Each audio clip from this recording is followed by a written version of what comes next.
تونێنەری حکوومەتی هەرێمی لە ئەوروپای لە بەلجیکای وەنیە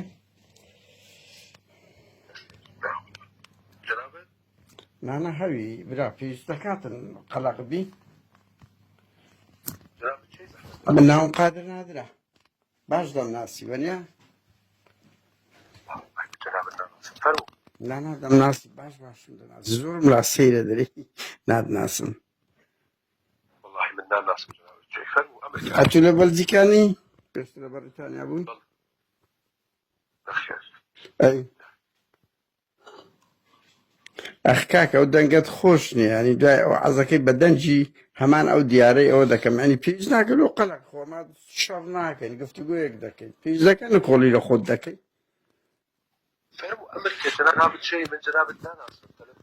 ئەزام ئاخر ئەوە گرنگە لە بۆ من ئەم سیفەتەکەت بزانم ماسەرە حکوومەتی هەرێمە لە دەرەوە ڕاستە من لە بەلجیکا فەرمانبەری حکوومەتی هەرێمە و ئەرکی من بەرەو پێشبردنی پەیوەندەکانی حکوومەتی هەرێمی کوردستان لەگەڵ وڵاتانی کەلەیمە یعنی ئەو جارە هیچ مەلەفیان پێت نەدابوو لەسەر ئەوەی وەختی سەرۆکی حکوومەت سات هیچ مەلەفی پێت نەدابوو مەلەفی چیدا وەڵڵاهی من تێناگەم بەخوا سپۆرت کاکە بە قوربان بەهەرحاڵ ئەمن لای من ئاساییە بەس ئەم باش دەدناسم ئاساییە بۆ خۆت چ قسە دەکەی ئەمە باش دەناسین و ئاگاداری جم و جۆڵتی هەرویستم بزانی ئێرەش ئەوروپایە بۆ خۆت دەزانی ئێرەش ئەوروپایە کورد کاکە جەنابەت دەڵێ من چالاکوانە من لە برچی تجاری جەنابەت بەڵێ بەڵێ ئەدی کۆمەڵی مەدەنیە سەرسەر و سەرچاوە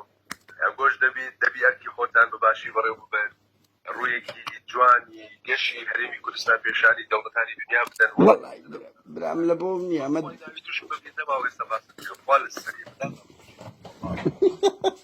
وەڵڵای بەهەرحاڵ براکەم باکات نەگرم مادام بەو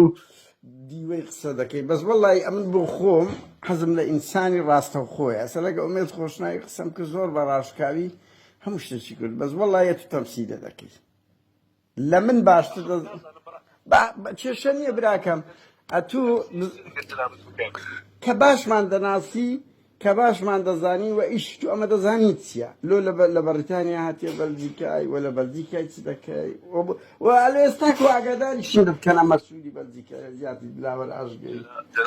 جنابەت دیارە ئەو معلوماتانی وەرگرتیە معلوماتی غەڵەتە هەڵەنا لەچێ وەرگرتیە وەڵڵاهی ڕاستەردە وەڵڵای برا ئەمە دڵنیان لەو خەبەرانە ومن هیوادارم بە گۆشتی چالاکوانی کۆمەڵی مەدەنیە ئەتوانتان بە جوانی ئەنجام بدەن کورە بە قوربانەکان گۆ لە خەڵک بگەڕێن کاچی من بە قوربان گۆ لە خەڵک بگەڕێن لە ئەوروپای هەوڵی تیرۆریستی نەدەن مەکی ئامێدی بکوژن لەسەر ئەوی بەدەو قسە دەکا بە دوای ئێمە مانان نەسوڕێنەوە ئەمە کەتبوونە دوو ئەنفال و هەڵەبجەی ئەمە کەتبوونە دژی تورکیا و ئێران ئەو جم و جۆڵانەی گۆیە ئەو ئێرهابانەی گۆیە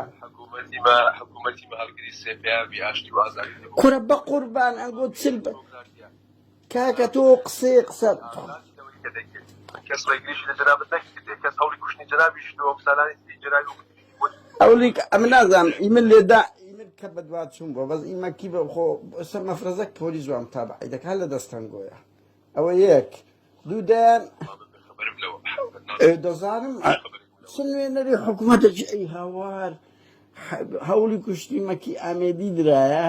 تێم دەگەی هەوڵی کوشتنی مەکی ئامێدی درایە نیو مەفرەزەی پۆلیسی مخابەراتی بەن ئەڵمانی و تابعی دەکە دەرێ ئاگام لێ نییە ئەو هەموو کەیسە ڕوویدای باشەتی لۆ لە ئەوروپای وڵی بدانا نازانم چێشن بەس من ئەوە دەزانم بڵێم کە حکوومەتی هەرێم هیچ جارێک هەوڵی کەس نادە هەڵ دژمانی خۆی بکوژی لەسەر چه ئاساسێک من دەڵێم ئیمانمە بە دیموکراتیەت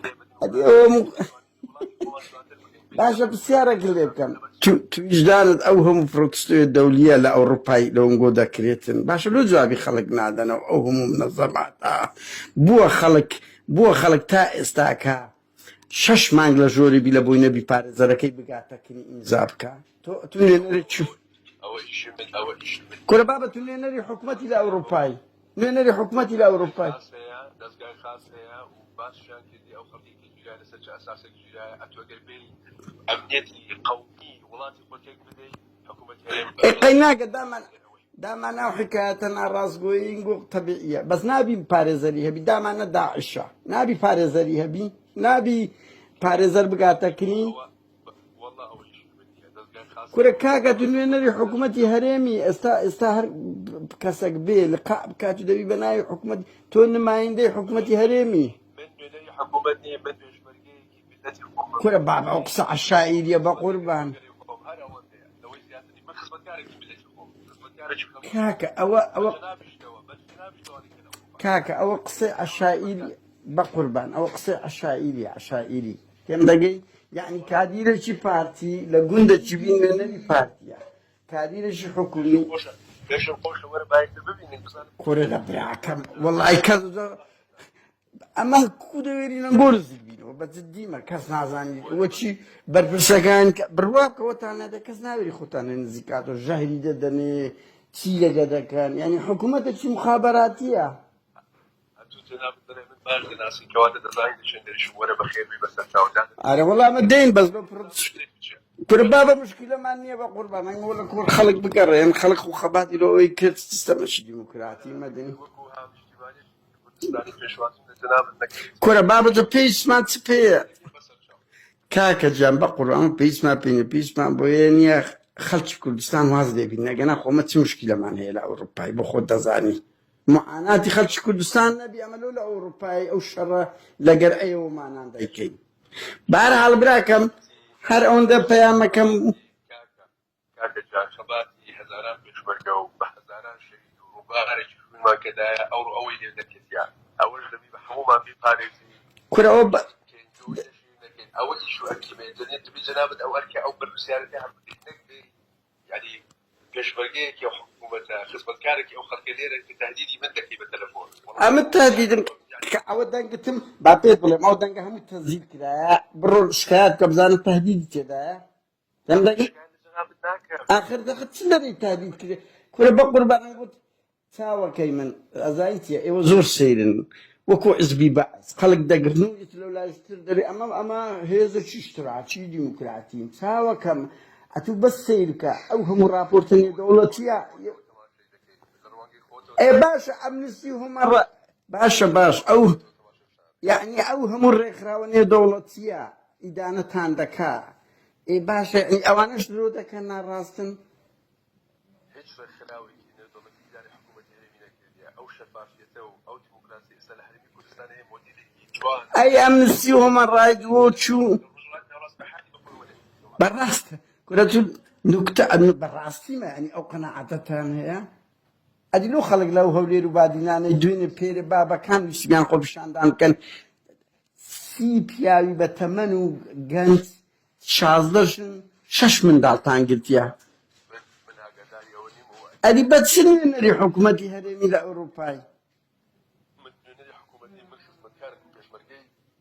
كل بابا وعز الشعر وفخشانه بينا بقربان أتوي شكل بربرسكاني دبي بربرسي بلجيكا عندي شيء زور نزيك وباش أدرزاني دد ناسي بيجناك أدي تلو لبلجيكا برو قندكاني تسمع له خليه دام شما دام عقل له هيك نيا بس الديما يعني برو قندكاني تسمع ما وقت جناب وقت كلمة جناب كشبرقي هذه مرة سنجر معلم إذا تخو ما قلت فيه أما إن الشعور السزادي ده كوين سلطة جلبون قويا أتو كابراكي هاو الاشتبالي كسك هاو الاشتبالي بس هاي مشتكى دميني قيله وبناو أكيد إنه مشتكى بازك والله خلق يعني وخلق كيلو دكان شتيرو ده كاكا سردف اسمان وداد حسين أو تشتي ريكرت من أول داوانا نازل بالرأس والله يعني طبيعية ودن جايب الله كم وبلا من النبي حكومة دريم أنا كزنا ناسم بلاو كله بلاو ناكي وخوم زمن بيت دلم كاكا يعني سردف عثماني ناسيتو بتدي لا أنا تخاف سيارة اللي بكم سيارة أم تسألك كاكا والله يجي سكن معنا براسي في ظلم هيجي سكن كزنا يري تنزك وبقربان كزنا يري إيه جت في شو عزيم يذكره ولا سكر شو هذا بيجاي أو دلنا يعني بجدي ما بيد ناخذ نبي كو خلق لقى بعسي كان نزيق دبو أوا يعني أوت وزن نظري خلقة زور لقرتان دمانه وينه تان لا هبيتنا جنابك كواتا من ناس ما دام من تكلم كسي بحسين من اسد لو اتفاقك من كوري بيشمركي كوري اويك من عليهم سيستمكات من عليهم سيستمكات وكو بعسي كان أنا مقولت وكو شخص يعني بداخل وأوديك أقصدش إنك جدي يصير بشيما. إيه أرزي خوته بقربان سيستمكات والله كاك لو يخرب ترى بالوابكا دبي إن شاء الله. سرسة